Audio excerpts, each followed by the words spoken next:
عزیزان محترم، ایسا ہی حال حضرت پیران پیر رضی اللہ عنہ کا ہے۔ اللہ نے آپ کو روئے زمین پر اس وقت پیدا فرمایا جب دین محمدی کمزور ہو گیا تھا۔ وصال محمد صلی اللہ علیہ وسلم کے بعد صحابہ کا دور اچھا چلا، ابو بکر کا دور بہترین چلا، حضرت عمر فاروق کا دور عدالت اور انصاف کے ساتھ چلا۔ عدالت کا پلڑا بالکل بھاری ہوتا تھا وہ دور عمری میں، لیکن جب بات حضرت عثمان غنی کی آئی وہاں سے فتنوں کا دروازہ کھل گیا۔ وہاں سے یکے بعد دیگر لوگ اس قدر دین سے دور ہونے لگے۔ حضور پاک علیہ السلام نے کہا تھا کہ دور عثمانی سے یہاں سے فتنے شروع ہوں گے۔ حضرت عثمان رضی اللہ عنہ کو ناحق لوگ شہید کر دیے، حضرت علی خلیفہ بنے، وہاں بھی فتنے شروع ہو گئے، حضرت علی کو شہید کرایا گیا۔ حضرت حسن کی باری آئی تو آپ کو بھی زہر دے کر لوگ ختم کر دیے۔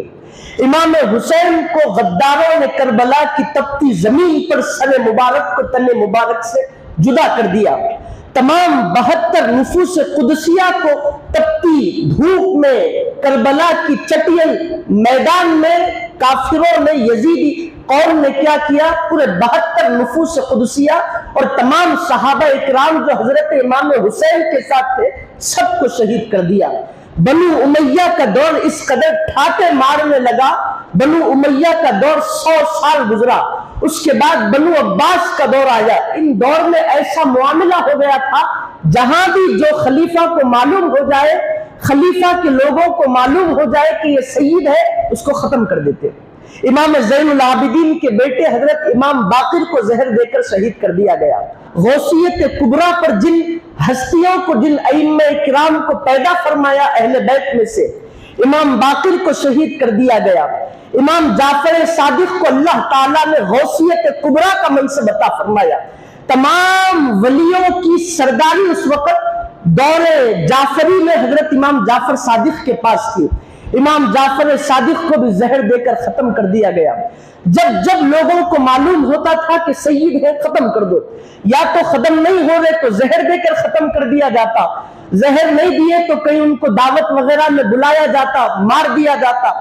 سادات جتنے بھی سادات ہو سب کو ختم، لوگوں کا مشن بن گیا تھا، ان کا ایم بن گیا تھا کہ سادات دکھے تو قتل کر دو۔ یہ بنو امیہ کے پاس بنا ہوا تھا۔ اب عزیزان محترم، دین محمدی کو اچھالا جا رہا تھا، اس کو قدموں تلے روندا جا رہا تھا۔ اب ہر 100 سال کے بعد ایک مجدد پیدا ہوتا ہے، دین کو قوت دینے والا پیدا ہوتا ہے۔ آپ کو یہ بات بتا دی گئی تھی کہ ہر نبی کے جانے کے بعد اس کے دین کو ختم کر دیا جاتا ہے، اس کے دین کو کمزور کر دیا جاتا ہے، اس کی شریعت کو مٹا دیا جاتا ہے۔ اب اللہ نے، حضور نے کہا کہ مولا میں بھی چلا جاؤں گا، ممکن ہے میں بھی بشری لبادہ تو نے مجھے اڑا کر دنیا میں بھیجا، میں بھی چلا جاؤں گا۔ جس طرح موسیٰ اور عیسیٰ کا دین چلا گیا، میرا بھی دین جانے میں کیا بڑی بات ہے۔ تو اللہ نے کہا کہ نہیں مصطفیٰ، آپ کو صبح قیامت تک آپ ہی کے دین کو چلانا ہے، آپ بے فکر رہیے۔ آپ کی قرآن کو، آپ کی شریعت کو، آپ کے دین کو، اسلام کو ہم اس قدر بلندیوں تک پہنچائیں گے، اس کو پہنچانے کے لیے مصطفیٰ آپ ہی کی امت میں ہم ایسے اغواث کو پیدا کریں گے، ایسے اوتاد کو پیدا کریں گے، ایسے ابدان کو پیدا کریں گے، ایسے مجتہدین و مفکرین و محدثین کو پیدا کریں گے، ایسے اولیاء اللہ کو، علماء دین کو پیدا کریں گے کہ سب کچھ تو ہو سکتا ہے مگر مصطفیٰ آپ کا دین مٹ نہیں سکتا۔ جب جب مصطفیٰ آپ کا دین مٹنا چاہتا ہے، ہم اسی وقت ہمارا ایک برگزیدہ بندہ بھیج کر آپ کے دین کو تقویت دیں گے۔ عزیزان محترم، حضور پاک صلی اللہ علیہ وسلم کا وصال مبارک 10 ہجری میں ہو گیا۔ مدینہ المنورہ آئے، آپ کی عمر 63 برس تھی، 10 ہجری میں آپ کا انتقال ہو گیا۔ 10 سال آپ مدینہ المنورہ میں رہے۔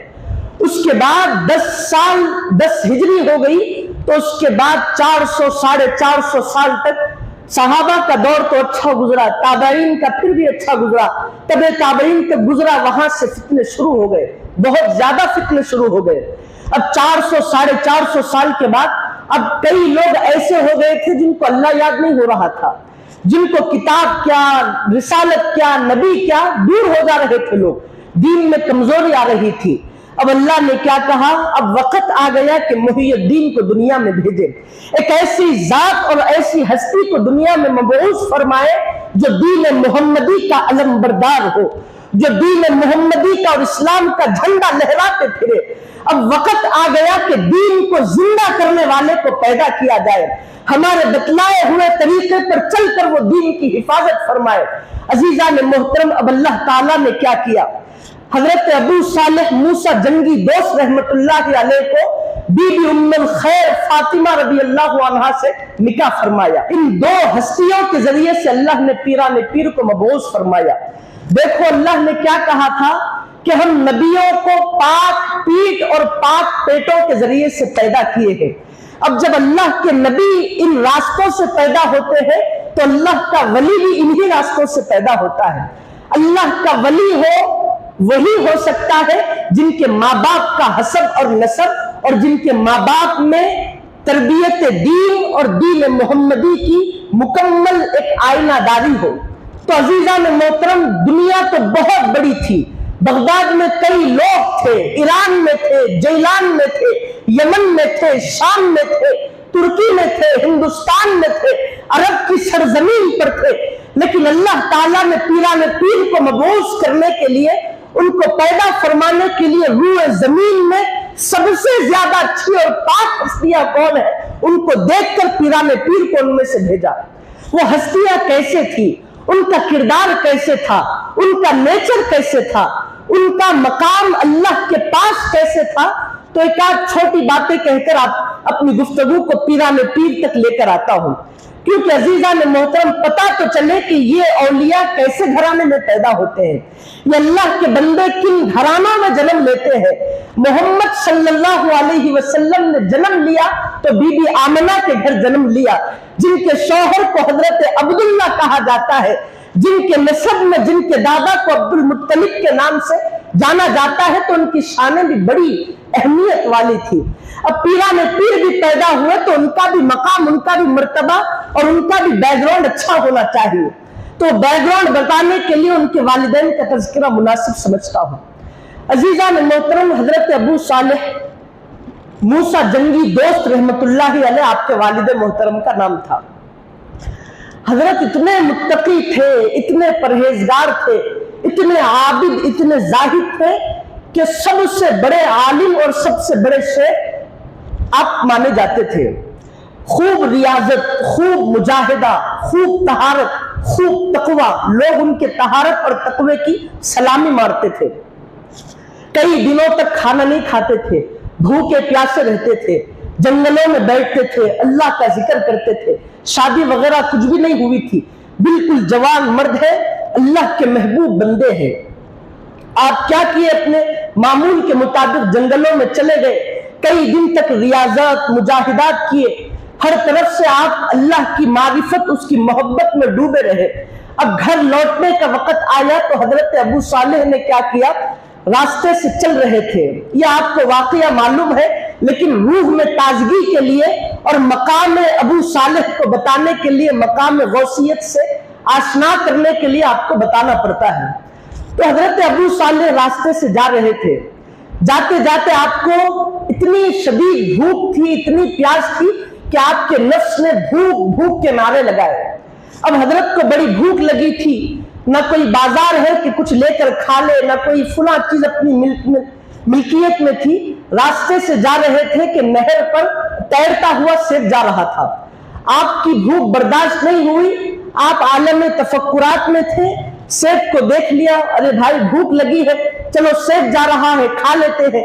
معلوم نہیں تھا کچھ بھی ایسا ویسا، نہر سے سیب تیرتا ہوا جا رہا تھا، سیب کو لے لیے، کھا لیے۔ اب سیب جیسے ہی مکمل ہوا، اللہ نے ایک بات ذہن میں ڈال دی، ارے میں سیب تو کھا لیا لیکن یہ سیب کس کا ہے؟ اتنا طہارت، اتنا تقوی، اب بھی اللہ کی عبادتیں کر کے روحانیت جمع کر کے آیا ہوں، اگر یہ بلا اجازت کے میں کھا لیا، اگر اس کے مالک کو پتہ نہیں ہوگا تو پھر میری کی ہوئی تمام محنت مٹی میں مل جائے گی، جو فائدہ مجھے حاصل ہوا تھا وہ ختم ہو جائے گا۔ لہذا بلا ضرورت، کوئی بلا پوچھے بغیر کسی سے پوچھے کرے کوئی چیز کھانا اسلام میں حرام ہے۔ تو آپ نے کیا کیا؟ بہت سارا چل کے آئے تھے، بھوکے بہت تھے، ایک سیب سے کیا پیٹ بھرتا ہے، لیکن سیب کھانے کے بعد بھوک پوری چلی گئی کہ یہ سیب ہے کس کا؟ اسی سوچ بچار میں پڑے ہوئے تھے۔ اب دیکھیں کہ سیب کس جہت سے آیا تھا، سیب وہاں سے آ رہا تھا ان کے پاس۔ اب سوچے کہ جہاں سے سیب آ رہا تھا وہی راستے سے لوٹ کر چلتا ہو کہ شاید کہ وہاں پر کوئی مالک مل جائے۔ تو حضرت ابو صالح پیران پیر کے والد محترم نے کیا کیا؟ اسی سیب کا جو راستہ وہ طے کرتے ہوئے آ رہا تھا وہیں سے چلتے چلتے بنے۔ اب جا رہے ہیں کئی سفر پار کر لیا۔ اب عزیزان محترم آپ کو ایک سیب کا باغ نظر آیا، جہاں سے وہ نہر نکلتی ہے پانی کی، جہاں سے نکلتی ہے وہاں سیب کا باغیچہ ہے۔ اس باغ کے جو درخت ہے اس درختوں پر سیب پھولے ہوئے ہیں، بڑے ہیں، لٹک رہے ہیں، اس کی ڈالیاں اس نہر کی طرف مارتی ہے، نہر کی طرف ڈالیوں کا جھکاؤ ہے۔ اب حضرت ابو صالح نے کہا کہ ہو نہ ہو یہی ڈالی سے سیب گر کر میرے پاس آیا ہوگا۔ اب وہ باغیچے میں گئے، سیب کے باغ میں آئے اور مالک سے کہا کہ دیکھو، سلام کلام ہوا، کہنے لگے کہ میں فلاں راستے سے آ رہا تھا، بڑی بھوک کے شد و مد میں تھا، مجھے بھوک لگی، میں نے آؤ دیکھا نہ تاؤ دیکھا، میں نے سیب کو کھا لیا، پھر ذہن میں خیال آیا کہ مالک کو معلوم ہونا چاہیے۔ اب میں یہ سیب آپ کا کھا لیا، آپ کی جو بھی رقم بنتی ہے مجھے بولیے اور مجھے اس حرکت پر مجھے معاف فرما دیجیے۔ اب وہ جو بزرگ تھے بڑی عمر کے تھے، ان کا نام حضرت عبداللہ سومائی رضی اللہ عنہ تھا، صاحب کشف و کرامت تھے، اپنے زمانے کے وہ بھی یکتا تھے۔ اب وہ ان کی گفتگو کو انہوں نے سنا، ابو صالح کی بات کو سنا تو فوری سمجھ گئے کہ یہ جوان ہو نہ ہو کوئی بڑے معاملے کا دکھتا ہے۔ فوراً ان کی طرف نگاہ ڈالی، سمجھ گئے کہ اللہ کا برگزیدہ بندہ ہے، اس کو ہاتھ سے جانے نہ دو۔ اب آپ نے ایک سیب کے بدلے حضرت عبداللہ سومائی نے کہا ٹھیک ہے، دیکھو میں تو تم کو معاف کرتا ہوں لیکن کچھ میری شرائط ہے، اگر وہ شرائط پر عمل کرو گے تو میں تمہیں معاف کروں گا۔ اس زمانے میں شاید 1 دینار 1 درہم کا 2 درہم کا ہوتا تھا ہوگا، ایک سیب کے لیے بھی شرائط رکھنا کیا؟ ٹھیک ہے، آپ سیب کیا شرائط ہے آپ اپنے بتائیے۔ تو حضرت عبداللہ سومائی نے کہا کہ میری یہ شرائط ہے کہ یہ جو میرا باغ تم دیکھ رہے ہو اس کی تمہیں نگرانی کرنا ہے، میں جب تک چاہوں جب تک نگرانی کرنا ہے، اور میں چاہتا ہوں کہ 12 برس تک تم میرے باغیچے کی سیب کے باغ کی تم نگرانی اور دیکھ بھال کرو گے۔ حضرت ابو صالح نے کہا کہ کوئی بڑی بات نہیں، بس آپ مجھے معاف کر دیں تو یہ کافی ہے، کیونکہ اللہ نے بندوں کے حقوق پر زور دیا ہے۔ اگر میں آپ کی چیز کو بلا اجازت کھا لیتا ہوں، کل میدان محشر میں اس وقت تک میری معافی نہیں ہوگی جب تک کہ وہ مالک مجھے معاف نہ کرے گا۔ اللہ کہے گا کہ حقوق اللہ کی اگر بات ہے تو میں معاف کروں گا، لیکن بندوں کے حقوق تم نے پامال کیے تو بندوں کے جا کر اس کا ہرجانہ بھرے گا۔ اب وہ بندہ معاف کرے گا تو ٹھیک ہے، نیکیاں پوچھے گا تو دے دینا پڑے گا۔ اب ابو صالح نے کہا کہ ٹھیک ہے، ایک سیب کے بدلے اگر آپ 12 سال مجھے اپنے باغ کی نگرانی کے لیے ٹھہراتے ہیں تو میں ٹھہروں گا۔ وہ جوان جس کو شادی کا خیال نہیں تھا، جس کو کمانے دھمانے کا خیال نہیں تھا، جس کو اپنے سٹیٹس، اپنی حیثیت، اپنے کردار، اپنے کپڑوں کا، اپنے گھرانے کا خیال نہیں تھا، وہ جوان نے کیا کیا؟ اگر اس ایک سیب کے بدلے اللہ کی ناراضگی ختم ہوتی ہے تو خدا کی قسم مجھے یہ منظور ہے، مگر میرا رب مجھ سے ناراض نہ ہو جائے۔ آپ نے 12 سال تک بغیر کچھ سوال کیے، بغیر کچھ آنکھ بھرے مکمل جیسا چاہے تھے ویسا اس کی نگرانی کر دیے۔ اب 12 برس مکمل ہوئے۔ عزیزان محترم، اب انہوں نے کہا کہ اب دیکھیے 12 برس مکمل ہو گئے، اب مجھے اجازت دیجیے، میری غلطی معاف کریے تاکہ میں یہاں سے چلے جاؤں۔ آپ نے کہا ابھی غلطی معاف نہیں ہوگی، ابھی ایک کام کرنا ہے۔ بولے کیا کام کرنا ہے؟ تمہیں میری بچی سے شادی کرنا ہے، اور وہ میری بیٹی ہے اور اس کے چند نقائص ہیں، چند اس کے متعلق باتیں ہیں، اس شرط پر اگر تم شادی کرو گے تو تمہاری غلطی معاف ہوگی۔ اب انہوں نے کہا کہ ٹھیک ہے، یہ بھی منظور ہے، بتائیے تو صحیح۔ کہا کہ میری جو بچی ہے وہ اس کا نام فاطمہ ہے، اور وہ آنکھوں سے اندھی ہے، وہ اپنے کانوں سے بہری ہے اور اپنی زبان سے گونگی ہے، اور وہ لنجی ہے، یعنی اس کے ہاتھ اور پاؤں سے وہ معذور ہے، اپاہج ہے، اس سے شادی کرنا ہے تو ٹھیک ہے، میں تو تم کو معاف کروں گا، اگر نہیں کرو گے تو معاف نہیں کروں گا۔ اور حضرت ابو صالح نے کیا کہ بڑی جوانی اور اس کے اوپر سے اتنے قید و بند کے ساتھ بچی بھی ایسی ہے کہ جس کے آنکھ نہیں، جس کے کان نہیں، ہاتھ پاؤں سے اپاہج بول نہیں سکتی۔ آپ نے کہا کہ اگر اس وجہ سے اگر تم مجھے معاف کرتے ہو تو ٹھیک ہے، تمہاری یہ بھی بات منظور ہے۔ عزیزان محترم، حضرت ابو صالح نے حضرت ام الخیر فاطمہ سے نکاح فرمایا۔ اب نکاح کے لیے جب شب زفاف کی بات آئی تو آپ اپنے حجرے میں داخل ہوئے تو ایک بڑی حسن و جمال کا پیکر حضرت ام الخیر فاطمہ رضی اللہ عنہا بیٹھی ہوئی تھی۔ آپ نے جیسے ہی چہرے کو نقاب کو ان کے چہرے سے اٹھایا تو عزیزان محترم دیکھے ڈر کے حجرے سے بھاگ گئے۔ واللہ میں نے کس کو دیکھ لیا، میری آنکھوں نے ایک غیر خاتون کی طرف نظر کیسے ڈالی، اب میں میرے رب کے یہاں جواب کیا دوں گا۔ فوری دیکھتے ہی گھبرا گئے، آپ نے آہ بھری اور باہر حجرے سے نکل گئے اور فوری نکلے تو حضرت عبداللہ سمائی یعنی اس خاتون کے والد محترم کھڑے تھے، آپ کے سسر کھڑے ہوئے تھے۔ آپ نے کہا ابو صالح کہاں جا رہے ہو؟ آپ نے کہا نہیں، آپ نے مجھے کہا کہ بچی اندھی ہے، بہری ہے، لونجی ہے، گونگی ہے، یہاں تو حسن و جمال کا پیکر میں دیکھ کر آ رہا ہوں جو نہ بہری ہے نہ اندھی ہے، وہ دیکھ بھی سکتی ہے، اس کے ہاتھ بھی ہے، اس کے پاؤں بھی ہے، مجھ سے غلطی ہو گئی، میں اللہ کی بارگاہ میں توبہ کرتا ہوں۔ آپ نے کہا تم میری بات اچھے سے سمجھے نہیں، میں تم کو تفصیل بتاتا ہوں۔ میری بچی اندھی اسی لیے ہے کہ اس نے کسی غیر محرم کی طرف آج تک اس وقت تک نظر دوڑائی نہیں۔ میری بچی بہری اسی لیے ہے کہ حق کے سوا کوئی دوسری اور غلط باتوں کو اس نے اپنے کانوں سے سنا نہیں، اور میری بچی گونگی اسی لیے ہے کہ حق گوئی کے علاوہ کبھی اپنی زبان سے کوئی گندی اور کوئی فحش کلامی اور کوئی ایسی بات جو اللہ کو ناپسند ہو وہ میری بچی نے آج تک اور اب تک اپنی زبان سے نکالا نہیں۔ میری بچی اپاہج لونجی اسی لیے ہے کہ میری بچی نے اپنے ہاتھوں سے کبھی کوئی ایسا کام نہیں کیا کہ جس سے اللہ کی ناراضگی ہو، اور پاؤں سے معذور اسی لیے ہے کہ میری بچی نے ان کسی قدم پہ اپنے کسی راستوں پر اپنے قدم کو نہیں جمایا جس کے جمانے پر اللہ کی ناراضگی ہوتی ہو، یعنی اس راستے پر اس موڑ پر میری بچی نے کبھی قدم نہیں رکھا جس کے رکھنے پر اللہ ناراض اور نام اعمال میں گناہوں کو لکھتا ہو۔ یہ میری بچی کی خصوصیت اور اس کا کریکٹر ہے، یہ اس کے اخلاق ہے، اسی وجہ سے میں تم کو یہ چیزیں بتایا تھا۔ آپ بہت خوش ہو گئے، یہ اللہ کی طرف سے بہت بڑا تحفہ تھا۔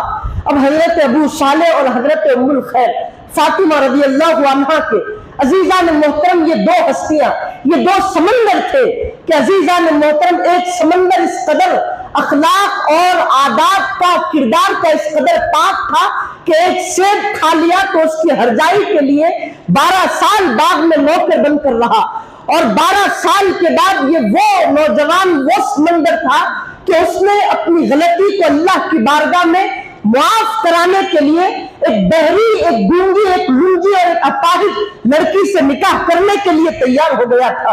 یہ وہ سمندر تھا۔ ایک وہ دوسرا سمندر تھا کہ وہ سمندر ایسا تھا کہ اس نے کبھی اپنی آنکھوں سے گناہ نہیں کیا، اپنے کان سے گناہ نہیں کیا۔ جب اس کو بولا جاتا تھا کہ غلط بولو تو اللہ ناراض ہوگا، میں غلط نہیں بولوں گی۔ اس سے کہا جائے کہ اپنے پاؤں سے گناہ کرو، وہ راستوں پر چلو جس سے اللہ کی ناراضگی ہے، تو نہیں، مجھے اللہ کا ڈر ہے۔ ہر طرف سے اپنے کردار کو جس نے پاک رکھا۔ عزیزان محترم، جب یہ دو سمندر آپس میں ملے تو اللہ نے بھی کلام پاک میں کہا جب دو سمندر آپس میں ملتے ہیں تو یخرج منہما اللؤلؤ والمرجان، تو ان دو سمندروں سے ہم کو موتیوں پر نکالنا پڑتا ہے۔ اب یہ دو سمندر مل گئے تو پیران پیر کا نکلنا واجبی تھا، پیران پیر کو دنیا میں آنا واجبی تھا۔ عزیزان محترم، اللہ نے پیران پیر کے لیے پاک صلب رکھی، پاک پیٹ رکھا۔ یہی وجہ تھی کہ جب وہ بچہ دنیا میں پیدا ہوا، پیدا ہونے سے پہلے ابو صالح کے خواب میں حضور آتے ہیں، آ کر کہتے ہیں کہ ابو صالح تیرے گھر میرا بیٹا پیدا ہوگا۔ ابو صالح وہ بیٹا ایسا ہوگا کہ قیامت تک سب کے مرغ بانگ دے کر چھپ ہو جائیں گے، لیکن ابو صالح میرے بیٹے کی یہ شان ہوگی کہ وہ جب اپنی ولایت کا اعلان کرے گا تو اس اعلان کو اللہ تعالیٰ صبح قیامت تک برقرار رکھے گا۔ عزیزان محترم، حضرت پیران پیر کے جو والد محترم ہے حضرت حسین رضی اللہ عنہ، حضرت حسن رضی اللہ عنہ سے آپ کا نسب جاتا ہے، اور ام الخیر حضرت فاطمہ رضی اللہ عنہ جو آپ کی والدہ ہے وہ حضرت امام حسین سے ان کا نسب ملتا ہے، یعنی آپ اپنے دادا سے بھی حسنی ہوتے ہیں، اپنے نانا سے بھی حسینی ہوتے ہیں، دونوں طرف سے آپ کو اللہ نے سادات بنایا، ایک سردار بنایا۔ عزیزان محترم، جب وہ بچہ پیدا ہوا، رمضان کا وقت تھا، یکم رمضان تھا، اتفاق سے چاند نظر نہیں آیا، لوگوں کو چاند نہیں آیا کہ روزہ ہے نہیں ہے پتہ نہیں، اب اس وقت وہ ہوتے نہیں تھے جس کو آسمانوں میں دیکھ کر چاند دکھا نہیں دکھا پتہ لگایا جا سکے، اب لوگ بادلوں کو آسمان کو دیکھتے تھے، چاند دکھ گیا روزہ رکھنا ہے، نہیں دکھا نہیں رکھنا ہے، اب بادل اچانک کیا ہوا، اس یکم رمضان کے وقت آسمان پر بادل چھا گئے، پورے بادل چھا گئے، چاند دکھتا نہیں، اب لوگ کیا کیے، چاند نہیں دکھ رہا، اب کیا کرے، پورے جیلان میں سب سے زیادہ معزز گھرانہ وہ پیران پیر کے والدین کا گھرانہ تھا، اب چلو ہم کو چاند نہیں دکھا تو وہاں کے علماء، وہاں کے گاؤں والے، وہاں کے جتنے بھی لوگ تھے، اب ان لوگوں نے فیصلہ کیا کہ چلو آل محمد کے پاس جاتے ہیں، انہوں نے جو فیصلہ کر دیا اس کے مطابق عمل کریں گے۔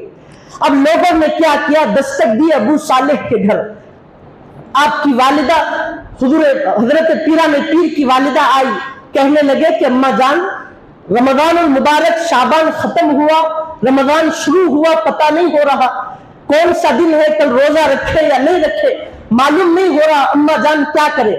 تو آپ فرماتی ہے کہ دیکھو یہ رمضان کی تم بات کر رہے ہو، میرے بیٹے کو میں نے دیکھا کہ وہ آج صبح سے دودھ نہیں پیا، میں اس کو اپنی چھاتی کے قریب لاتی ہوں تو وہ اپنا منہ پھیر دیتا ہے، تو میں یہ سمجھتی ہوں کہ میرے بیٹے نے دودھ نہیں پیا، ہو سکتا ہے آج رمضان کا دن ہو۔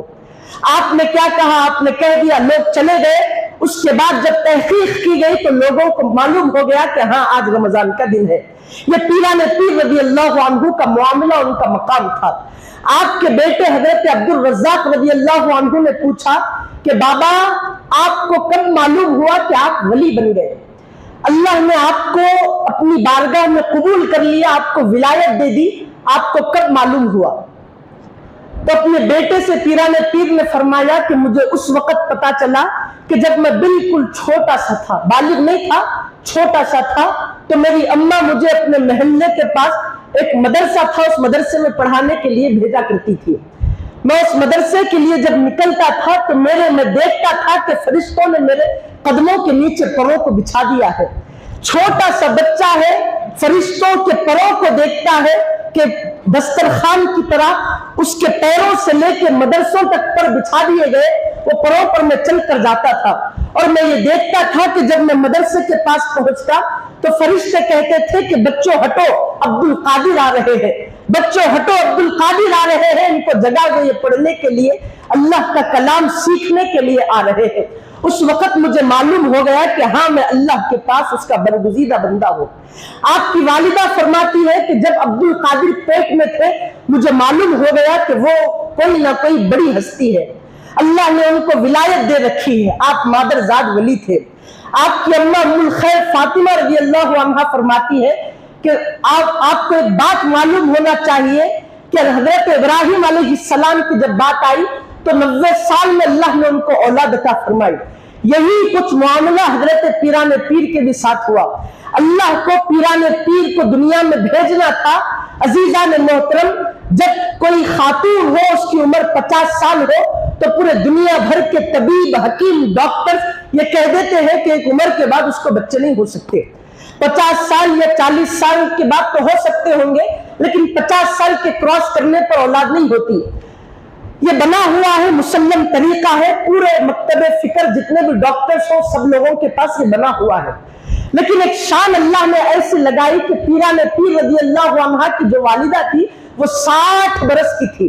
60 برس جہاں پر اولاد ہونے کی کوئی تمنا ہی نہیں رہتی خاتون کو، اور ان لوگوں کی جو آرزو ہوتی وہ 60 برس کی عمر میں ختم ہو جاتی بچوں کی، لیکن اللہ نے 60 سال کی برس میں ان کو حاملہ بنایا، ان کو اللہ نے 60 سال کے بعد پیران پیر عطا فرمایا۔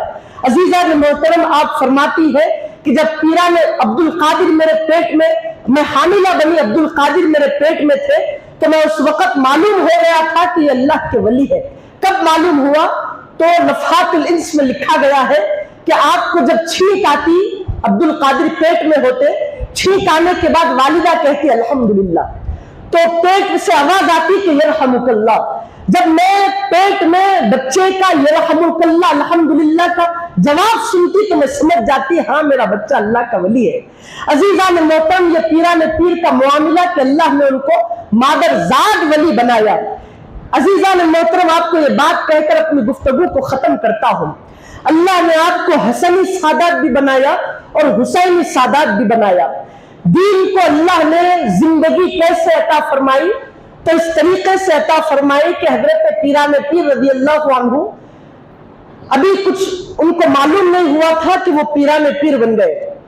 ایسے معاملات ہو گئے کہ بغداد میں آپ گلیوں میں گھومتے تھے، پھرتے تھے، لوگ ان کو جانتے نہیں تھے، پہچانتے نہیں تھے۔ آپ اس وقت جب آپ تعلیم حاصل کرتے تھے، ریاضت میں، جنگلوں میں، بیابان میں اللہ کا ذکر کرتے تھے، تو عزیزان محترم اس وقت تمام رجال الغیب اللہ والے اور جنات آ کر آپ کے پاس سبق لیتے تھے، سبق لیتے تھے، سبق دے دیتے تھے۔ لوگ تو چلتے تھے لیکن ان کو معلوم نہیں تھا کہ یہ جنات کو پڑھاتے ہیں، یہ اللہ والوں کی جماعت کو پڑھاتے ہیں، معلوم نہیں تھا۔ بغداد کی گلیوں سے جا رہے تھے تو آپ نے کیا دیکھا کہ ایک شخص ہے، بوڑھا ہو گیا، اس کا جسم ایسا ہو گیا کہ زار جیسا معلوم ہو رہا تھا، یعنی تکلیف سے اس کا جسم لال ہو گیا تھا، اس کے جسم پہ کوئی کپڑے نہیں، بالکل ننگا تھا، بیٹھا ہوا تھا، آہوزاری کے کلمات ادا کر رہا تھا۔ اب عبد القادر رضی اللہ عنہ پیران پیر راستے سے جا رہے تھے، اس نے کہا کہ یا عبد القادر تعال، اے عبد القادر ذرا میرے پاس تو آؤ۔ حضرت عبد القادر نے کہا کہ شاید کوئی بیمار ہوگا، مدد لینا چاہتا ہوگا، اٹھنا چاہتا ہوگا، آپ اس کی مدد کرنے کے لیے قریب چلے گئے۔ اب قریب گئے تو کیا دیکھتے ہیں کہ اس نے کہا عبد القادر ذرا میرا ہاتھ پکڑ کر مجھے اٹھاؤ تو صحیح میں اٹھنا چاہتا ہوں۔ حضرت عبد القادر پیران پیر رضی اللہ عنہ نے جیسے ہی اس کو ہاتھ لگایا، اس کو اٹھایا تو وہ جوان بن گیا، ایک اچانک کرامت ظاہر ہو گئی، وہ جوان ہو گیا، اس کے جسم پر لبادہ آ گیا، وہ جو تکلیف کے آثار، وہ جو بیماری اس کے جسم سے تھی، وہ جو اس کے جسم پر ہلکا اور کمزوری کا پن تھا وہ ختم ہو گیا، حساس بساس نورانی ہو گیا۔ اب جیسے ہی وہ کھڑا ہو گیا، جوان تندرست ہو گیا، تو اس نے کہا کہ یا عبد القادر انت محی الدین، اے عبد القادر تم دین کو زندہ کرنے والے ہو۔ کیوں؟ اسی لیے کہ میں تمہارے نانا کا دین دین اسلام ہوں، میں دین اسلام ہوں۔ میری حالت زار جیسی ہو گئی تھی، میں کمزور ہو گیا تھا، قریب تھا کہ میں مر جاتا، دین اسلام ختم ہو جاتا، لیکن عبد القادر اللہ نے تمہیں دین محمدی کے لیے پیدا فرمایا، تمہیں آمینہ کے لال حضور پاک علیہ السلام کے گھرانے میں مبعوث فرمایا، اور تمہارے ذریعے سے اللہ نے دین محمدی کو تقویت عطا فرمائی، دین محمدی کو غلبہ عطا فرمایا۔ یا عبد القادر انت محی الدین، وہ دین اسلام نے کہا کہ اے عبد القادر تم دین کو زندہ کرنے والے ہو۔ عزیزان محترم، اس کے بعد حضرت عبد القادر سمجھ گئے۔ پھر آپ بغداد میں جب جہاں پر لوگ ہوتے ہیں وہاں پر آنے لگے تو آپ فرماتے ہیں بہجت الاسرار میں، اپنی کتابوں میں فرماتے ہیں، بہجت الاسرار میں اس کی روایت بھی نقل ہے کہ عبد القادر جب لوگ ان کو محی الدین کبھی بلاتے نہیں تھے، کچھ تھا نہیں، لیکن جب بغداد میں آپ لوگوں میں پہنچے تو آپ کیا کہتے ہیں کہ ہر کوئی مجھے محی الدین کے نام سے بلاتا۔